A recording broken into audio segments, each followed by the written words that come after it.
বিশ্বের বড় বড় জাহাজগুলো যখন সমুদ্রে ভেসে চলে তখন আপনি হয়তো শুধু ভেসে থাকা কাঠামোটা দেখেন, কিন্তু এই জাহাজগুলোর মূল জিনিস হলো পানির গভীরে লুকিয়ে থাকে বিশাল এক প্রোপেলার, যেটা আসলে পুরো জাহাজটাকে ঠেলে নিয়ে চলে হাজার হাজার কিলোমিটার পথ।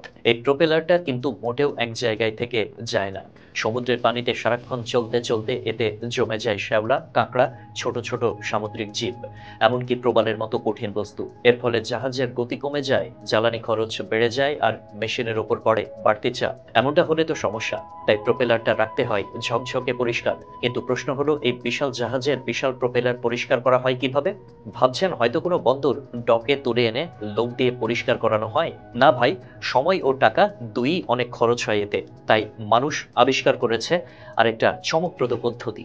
ডুবুরি দিয়ে পানির নিচে পুরো প্রোপেলার পরিষ্কার করা হয়। বিশ্বের বড় বড় জাহাজ কোম্পানিগুলো এমন ডুবুরি নিয়োগ দেয় যারা আন্ডার ওয়াটার ক্লিনিং স্পেশালিস্ট হিসেবে কাজ করেন। এতে পোশাক, সরঞ্জাম এবং প্রশিক্ষণ একেবারে ভিন্ন লেভেলের।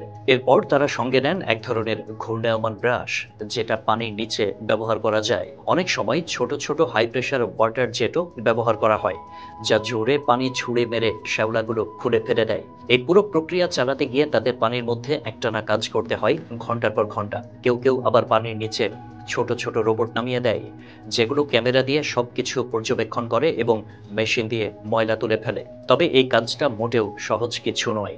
পানির নিচে আলোর অভাব, উচ্চ চাপ, ঠান্ডা পানি আর যে কোনো মুহূর্তে হাঙরের উপস্থিতি, সব মিলিয়ে ভয়ঙ্কর এক পরিবেশ।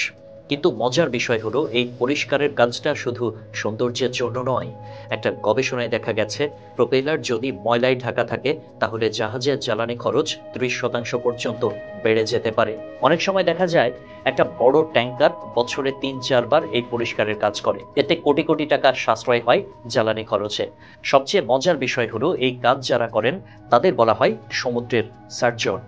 কারণ তারা পানির নিচে যেমন নির্ভুলভাবে কাজ করেন, তেমনি প্রতিটি দাগ, প্রতিটি অংশ খুঁটিয়ে দেখেন, যেন মেশিনে কোনো সমস্যা না হয়। বিশ্বের বড় বড় নৌবাহিনী, কার্গো কোম্পানি, এমনকি বিলাসবহুল ক্রুজ লাইনের জন্য এই ডুবুরিরা এক একজন অমূল্য সম্পদ। তবে বাংলাদেশে এখনো এই সেক্টর খুব একটা বিকশিত হয়নি। যদিও কিছু চট্টগ্রাম ও মোংলা বন্দরে বিশেষ প্রশিক্ষণপ্রাপ্ত ডুবুরি কাজ শুরু করেছেন, তবে আন্তর্জাতিক মানে যেতে এখনো কিছুটা সময় লাগবে।